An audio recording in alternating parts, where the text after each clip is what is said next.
학개서 2장 1절부터 9절까지 말씀 교독하시겠습니다. 1절 제가 읽습니다. 일곱째 달 곧 그 달 21일에 여호와의 말씀이 선지자 학개에게 임하니라. 이르시되 너는 스알디엘의 아들 유다 총독 스룹바벨과 여호사닥의 아들 대제사장 여호수아와 남은 백성에게 말하여 이르라. 너희 가운데 남아있는 자 중에서 이 성전의 이전 영광을 본 자가 누구냐? 이제 이것이 너희에게 어떻게 보이느냐? 이것이 너희 눈에 보잘것 없지 아니하냐? 그러나 여호와가 이르노라. 스룹바벨아 스스로 굳세게 할지어다. 여호사닥의 아들 대제사장 여호수아야 스스로 굳세게 할지어다. 여호와의 말이니라. 이 땅 모든 백성아 스스로 굳세게 하여 일할지어다. 내가 너희와 함께 하노라. 만군의 여호와의 말이니라. 너희가 애굽에서 나올 때에 내가 너희와 언약한 말과 나의 영이 계속하여 너희 가운데에 머물러 있나니 너희는 두려워하지 말지어다. 만군의 여호와가 이같이 말하노라. 조금 있으면 내가 하늘과 땅과 바다와 육지를 진동시킬 것이요 같이 있습니다. 또한 모든 나라를 진동시킬 것이며 모든 나라의 보배가 이르리니 내가 이 성전의 영광이 충만하게 하리라. 만군의 여호와의 말이니라. 은도 내 것이요 금도 내 것이니라. 만군의 여호와의 말이니라. 이 성전의 나중 영광이 이전 영광보다 크리라. 만군의 여호와의 말이니라. 내가 이곳에 평강을 주리라. 만군의 여호와의 말이니라. 아멘. 할렐루야. 오늘 우리 가운데 하나님 함께 계시는 줄 믿습니다. 오늘 또 우리에게 말씀 주시고 힘 주실 줄 믿습니다. 읽다가 보니까 이 성전의 영광이 충만하리라, 이런 제목이, 이런 문장이 나와 있어서 오늘 이렇게 제목을 삼았습니다. 학개를 통해서 성전 재건에 대해서 주시는 두 번째 계시의 말씀이 되겠습니다. 첫 번째 말씀은 1장이고 1장 1절에 보니까 다리오 왕 제2년 여섯째 달 초하루, 그리고 두 번째 말씀은 일곱째 달 그 달 21일, 그러니까 6월 1일 첫 번째 계시, 7월 21일 두 번째 계시, 약 50일 후에 이렇게 두 번째 계시를 주신다, 이렇게 보겠습니다. 1장의 첫 번째 계시의 말씀은 하나님께서 성전 건축의 때가 이르지 않았다 하며 자기들의 집은 화롭게 건축하는 백성들에게 책망하시는 말씀을 주셨습니다. 그러면서 그들이 하는 일에 열매가 없는 원인이 바로 그것이다, 이런 말씀을 주시고, 또 총독 스룹바벨과 대제사장 여호수아 그리고 남은 모든 백성이 그런 말씀을, 학개 이 말씀을 하나님의 말씀으로 받았다, 이렇게 말씀을 하고 있습니다. 칭찬하는 말씀도 아니고 격려하는 말씀도 아니고 책망하고 잘못을 끄집어내서 하시는 말씀인데, 이게 하나님 말씀으로 이렇게 와서 받았다. 이거 참 큰 믿음입니다. 그래서 하나님 말씀으로 받고 그냥 아멘하고 끝나는 게 아니라 그들의 마음을 감동시키셔서 성전 건축을 이렇게 다시 시작하는 이런 일까지 이렇게 하게 하셨습니다. 1장 14절 15절에 보니까 여호와께서 스알디엘의 아들 유다 총독 스룹바벨의 마음과 여호사닥의 아들 대제사장 여호수아의 마음과 남은 모든 백성의 마음을 감동시키심에 그들이 와서 만군의 여호와 그들의 하나님의 전 공사를 하였으니 그때는 다리오 왕 제2년 여섯째 달 24일이라.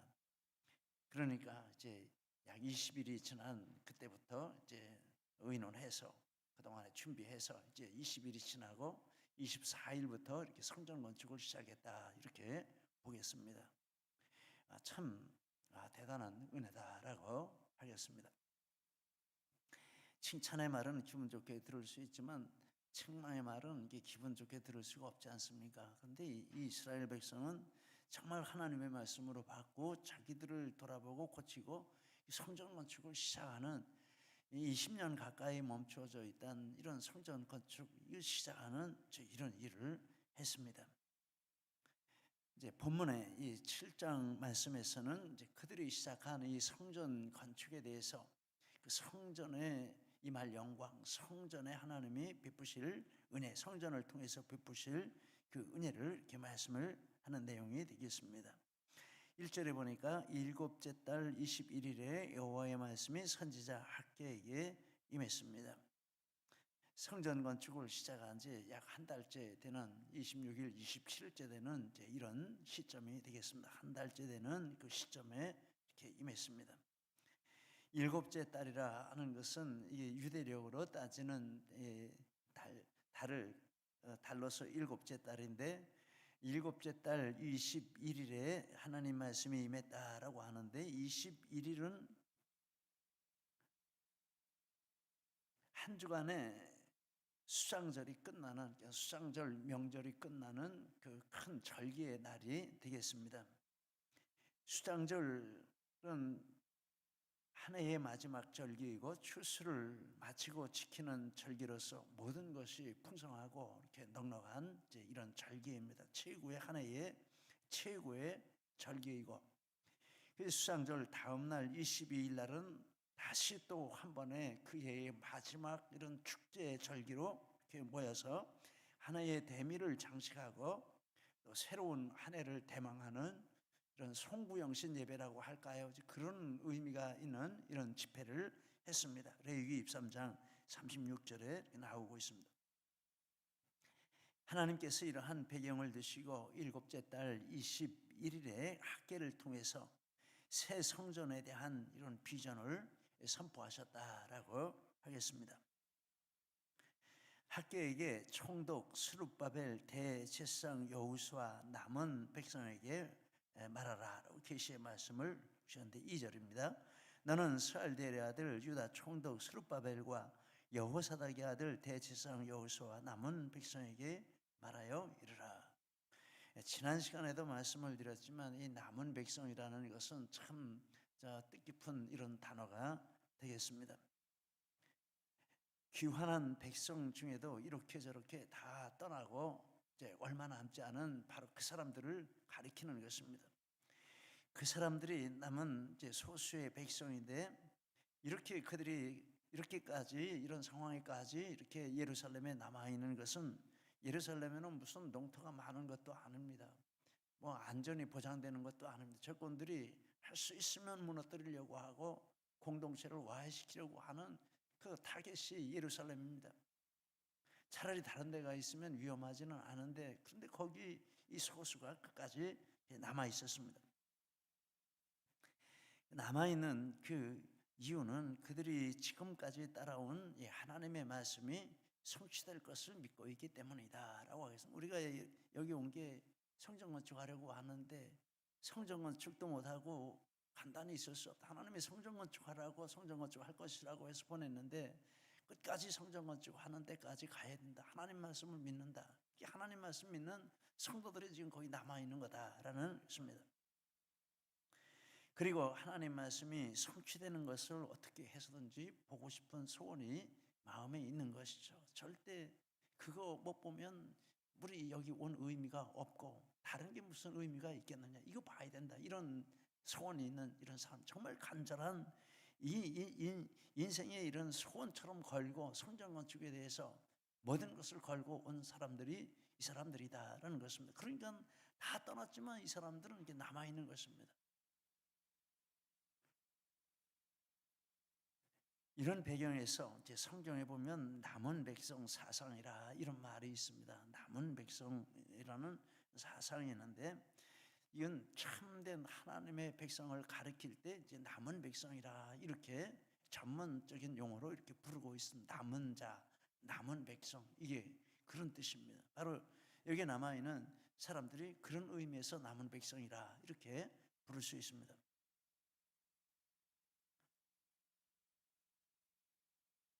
그래서 이 성도들은 말씀대로 믿고 말씀대로 순종할 준비가 되어 있는 이런 성도들이고, 그래서 우리도 이런 믿음 생활 해야 되겠다 이런 도전을 이렇게 받습니다. 이제 이렇게 2절에 학계를 통해서 총독 스룹바벨, 대지상 여호수아, 그리고 특별히 이 남은 백성들에게 하나님의 계시의 말씀을 전하라. 뭐 준비가 되어 있는 사람들이에요. 말씀하옵소서, 주의 종이 듣겠나이다. 이런 준비가 되어 있는 사람들입니다. 그런데 이제 그들에게 성전 건축하라 하시고 성전 건축을 시작해서 이제 한 달쯤 지났는데 이제 그 성전의 의미에 대해서 이렇게 말씀을 해주십니다. 이렇게 말씀하십니다. 3절에 너희 가운데 이 성전의 영광을 본 자가 누구냐 이렇게 물으시면서, 물으시는 뜻이 있는데 이것이 너희 눈에 보잘것없지 않냐, 이게 물으시는 뜻입니다. 먼저 성전 본 사람이 있다면 이 성전 이거 보면은 헛간처럼 보일 텐데 뭐 그런 뜻이죠. 이게 성전이라고 생각 안 될 텐데 그런 뜻입니다. 솔로몬 성전 본 거죠. 솔로몬 성전이 파괴되기 전에 아마 이제 뭐 100살 가까이 된 이런 성도들이 있다면 보았겠죠. 솔로몬 성전 보았겠죠. 보고 이제 다시 돌아와서 스룹바벨 성전인데 스룹바벨 성전 건축하는 이제 그거를 지금 보고 있는 것입니다. 이제 그런 사람들에게 하나님 하시는 말씀입니다. 솔로몬 성전은 최고의 자재, 예술성, 최고의 웅장함, 화려함 이런 것들이 다 담겨 있는 성전이겠죠. 뭐 어마어마하게 지었으니까 7년에 걸쳐서 지었으니까 북쪽에서 레바논에서 최고의 재무 뭐 이런 건축 재료 이런 거 다 최고의 기술자 동원해서 지었으니까 뭐 금도 어마어마하게 들어갔습니다. 거기에 그때 그 성전을 본 사람이 이 스룹바벨 성전을 보면 이거 판잣집만큼도 안 되고 헛간만큼도 안 될 거다, 이런 말씀을 하시는 것이죠. 그래서 에스라서에 보면 스룹바벨 성전에 기초를 놓을 때 그 장면, 기초를 놓을 때는 처음에 14년 전에 처음에 이제 기초를 놓을 때 그때를 얘기하는 거죠. 그때도 이제 그런 일이 있었습니다. 뭐 그때 14년 전에 살았던 사람들 중에 많이 이렇게 천국에 갔을 거죠. 그래도 이제 있을 텐데 14년 전에 막 예루살렘에 돌아와서 성전 건축하자고 막 털 닦을 때 그때 상황이 이렇게 말합니다. 에스라 3장 12절 13절에 제사장들과 레위 사람들과 나이 많은 족장들은 첫 성전을 보았으므로 이제 이 성전의 기초가 놓임을 보고 대성통곡하였으나 여러 사람들은 기쁨으로 크게 함성을 지르니 백성이 크게 외치는 소리와 멀리 들렸으므로 즐거이 부르는 소리와 통곡하는 소리를 백성이 분간하지 못하였더라. 리빙 바이블로 그 우는 그 문장을 보면 솔로몬 성전의 아름다움을 기억하는 노인들은 큰 소리로 통곡했습니다. 그래서 너무 좋아서 찬송하는 소리하고 너무 슬퍼서 통곡하는 소리하고 이게 완전히 이중창이 되고 이거 뭐가 뭔지 참 이런 때도 있구나, 이런 생각을 이렇게 하게 됩니다. 이스라엘 역사에 참 이런 때도 있었다라는 것을 이렇게 보게 됩니다. 그런 말씀을 하시면서 그러나 이제 헛간처럼 보이고 뭐 판잣집처럼 보일지라도 내가 너에게 해줄 말이 있다라는 거죠. 4절에 스룹바벨과 여호수아와 백성에게 스스로 굳게 하고 일하라 이렇게 말씀을 하십니다. 낙심하지 말고 용기를 내라. 성전 건축이 보잘것없는 것도 또 하나의 큰 낙심거리이지만 성전 건축하는 일에는 또 다른 난제들이 한둘이 아닌 거죠. 중단된 지 10년이 넘었고 대부분의 백성은 흩어지고 남은 사람들은 소수이고 아마 잘난 사람들은 다 가버리지 않았겠어요? 능력이 있고 갈 데 있고 그런 사람들은 다 가고 진짜 갈 데도 없고 그래도 갈 데 없지만 그래도 또 여기 남아있고 싶고 이런 사람들 남아있겠죠. 대적들은 여전히 강한 권세로 강력한 권세를 감시하고 있고 남은 공동체의 능력은 참 미약하고 그럼에도 힘을 내서 성전 재건을 하라 이렇게 말씀을 하십니다. 그렇게 말씀하시는 그 배경이 나와 있는데 첫째, 하나님께서 그들과 함께 하신다. 사절에 내가 너희와 함께 하노라. 만군의 여호와의 말이니라. 느헤미야가 성벽을 건축할 때도 좀 그랬습니다. 예루살렘 성벽은 완전히 파괴된 지 오래되었고 방치되어 있었고 이 성전보다도 성벽은 규모가 어마어마하게 큰 거죠. 예루살렘 성을 다 둘러서야 되니까 이게 뭐 굉장한 거죠. 성전은 뭐 집 하나 짓는 거지 않습니까?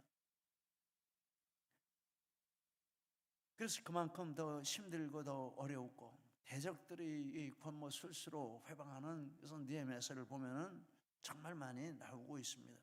그런데 느헤미야가 예루살렘 성벽을 단 52일 만에 마쳤다, 이런 내용이 나오고 있습니다. 느헤미야가 그 이유를 말하고 있는데, 느헤미야서 2장 8절 18절에 보면 내 하나님의 손이 나를 도우심으로 왕이 허락하고 그들에게 하나님의 선한 손이 나를 도우시는 일과 왕이 내게 이런 말씀을 전하였더니 그들의 말이 일어나 건축하자 하고 모두 힘을 내어 이 선한 일을 하려 하며, 하나님이 함께 해주시고 하나님이 도와주셨기 때문이다, 이렇게 이야기를 하고 있는 것입니다. 우리는 믿습니다. 하나님께서 함께 해주시고 하나님께서 도와주시면 못할 것이 없는 줄 믿습니다. 할렐루야, 할렐루야. 우리는 못할 것이 없는 줄 믿습니다. 이 믿음으로 나가는 것입니다. 하나님을 크게 보는 믿음을 가지고 나가는 것입니다. 첫째, 하나님이 그들과 함께 하신다. 근데 우리는 이제 하나님 보는 것보다 나를 뭐 거의 100% 나만 바라보고 있는 거죠. 된다 안 된다 이게 다 내 기준으로 하는데, 이 믿음은 이제 이걸 바꿔가는 게 믿음이라고 하겠죠.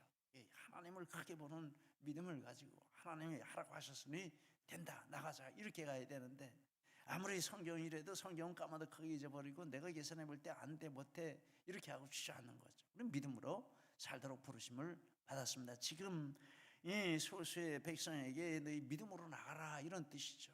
내가 함께 있는 걸 믿고 나가라. 내가 너희와 함께 있다. 내가 너를 도와주겠다라고 하시는 것입니다. 그리고 하나님께서 이스라엘과 언약한 말씀이 그들 가운데 머물러 있다. 5절에 보니까 내가 애굽에서 나올 때 내가 너희와 언약한 말이 계속하여 너희 가운데 머물러 있나니, 출애굽 때 하나님께서 이스라엘에게 언약해 주신 말씀이 있습니다. 하나님께서 이스라엘 중에 거하신다, 앞에서도 거하신다라고 하는데, 29장 출애굽기 29장 45절에 내가 이스라엘 자손 중에 거하여 그들의 하나님이 되리니, 하나님이 거기 거하시고, 두 번째, 이스라엘을 하나님의 소유로 삼아주신다. 출애굽기 19장 15절에 너희가 내 말을 잘 듣고 내 언약을 지키면 너희는 모든 민족 중에서 내 소유가 되겠고, 세 번째, 이스라엘 나라를 제사장 나라로 삼아주신다. 출애굽기 19장 6절에 너희가 내게 대하여 제사장 나라가 되며 거룩한 백성이 되리라. 그런데 내 말이 너희 가운데, 출애굽할 때 내가 해준 말이 너희 가운데 있다라는 것은 이런 말씀들이 지금도 변함없이 유효하다라는 것입니다. 우리 성경에 나와 있는 이 말씀은 오늘날도 우리에게 유효한 하나님의 언약의 말씀인 줄 믿습니다. 이 말씀이 내 삶 가운데 있고, 이 말씀이 내 마음 가운데 있고, 이 말씀을 붙들고 가면 말씀이 능력이 나타나는 줄 믿습니다. 우리는 말씀을 따라 삽니다. 떡으로만 사는 것이 아니요 하나님의 입에서 나오는 모든 말씀으로 살 것이라 예수님이 말씀을 해주셨습니다. 그래서 이 언약은 학계의 말씀을 받는 이 백성들에게 여전히 유효한 언약이라는 것입니다. 내가 너희와 함께 있고 내가 너희에게 해준 말이 지금도 100% 완전히 유효하다. 세 번째, 하나님의 영이 그들 가운데 머물러 계신다. 5절 나의 영이 계속하여 너희 가운데 머물러 있나니 너희는 두려워하지 말지어다. 이 하나님의 영은 성령님이시죠. 성령은 예수 믿는 그 순간 성도의 마음에 들어오신다. 성경이 말씀을 하고 있습니다. 그때부터 그 마음에 영원히 거하십니다. 요한복음 14장 16절에 다른 보혜사를 너희에게서 영원토록 너희와 함께 있게 하시리니 그는 너희와 함께 거하시며 또 너희 속에 계시겠습니다 라고 했습니다. 성도는 이 성령님이 자기 안에 계시는 것을 알고 또 믿고 또 체험하고 동행하는 이런 신앙생활을 해야 된다라고 말합니다. 고린도전서 3장 16절에 너희가 하나님의 성전인 것과 하나님의 성령이 너희 안에 거하시는 것을 알지 못하느냐. 성령이 우리 안에 거하십니다. 할렐루야. 이걸 자꾸 확인하고 고백을 해야 합니다. 확인하고 고백하고 그 다음에 체험하고 동행해야 하는데, 에베소 5장 18절 20절에 보니까 이걸 같이 한번 읽겠습니다. 에베소 5장 18절로 20절 술 취하지 말라. 이는 방탕한 것이니 오직 성령으로 충만함을 받으라. 시와 찬송과 신령한 노래들로 서로 화답하며 너희 마음으로 주께 노래하며 찬송하며 범사에 우리 주 예수 그리스도의 이름으로 항상 아버지 하나님께 감사하며. 이 이제 동행하는 것이죠. 동행하고 체험하는 갈라디아서 5장 21, 23절 잘 아는 말씀이지만 읽겠습니다. 오직 성령의 열매는 사랑과 희락과 화평과 오래 참음과 자비와 양선과 충성과 온유와 절제니 이 같은 것을 금지할 법이 없느니라. 성령님이 이렇게 마음에 들어오셔서 이런 능력을 계속 새롭게 해주신다라는 뜻입니다. 밖에서는 하나님이 임재해 계시죠. 또 우리 머리에는 하나님의 말씀으로 이렇게 믿음을 주시죠. 우리 마음에는 성령님이 계시죠. 완전하게 성령님이 이렇게 절대적으로 함께 계시다라는 것입니다. 그래서 우리는 우리 모든 것, 생각, 마음, 행동을 다 이렇게 하나님께 맡기면 하나님이 다스려 주시고 지배해 주시고 또 하나님의 능력을 체험하게 해 주시는 이런 역사가 있는 줄 믿습니다. 이상하게 내 마음이 기뻐. 왜 그럴까요? 성령님의 역사입니다. 이상하게 내 마음이 정말 이렇게 사랑을 나누고 싶어. 정말 사랑할 수 없는 사람인데 사랑하고 싶고 다르게 보여. 성령님이 하는 일입니다. 이런 능력이 우리에게 있어야 됩니다. 옛날엔 참지 못했는데 그냥 막 참아줘. 막 참아줘. 옛날에는 정말 못 참았는데 막 참아줘. 이 성령님이 하시는 일입니다. 험담하고 싶었는데 그런 말을 하는 게 싫어져. 성령님이 하시는 일입니다. 성령님이 이렇게 안에 계시면 정말 이런 축복이 있습니다. 이런 능력이 있습니다. 정말 다른 사람이 되는 거죠. 그리고 하나님의 말씀이 정말 강력하게 붙들어지고,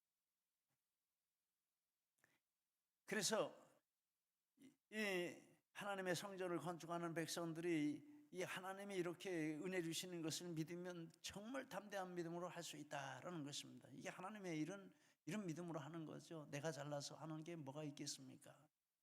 내가 많이 알아서 하는 게 뭐가 있겠습니까? 그래서 하나님 앞에 아무것도 너는 아는 것도 없고 아무것도 잘하는 것도 없고 아무것도 가진 거 없지만 하나님, 나는 하나님이 이렇게 함께 해주시고 언약을 붙들고 하라고 하고 성령님이 내 안에 계시면서 인도해 주셔서 합니다. 이렇게 하면 만사형통할 줄 믿습니다. 할렐루야.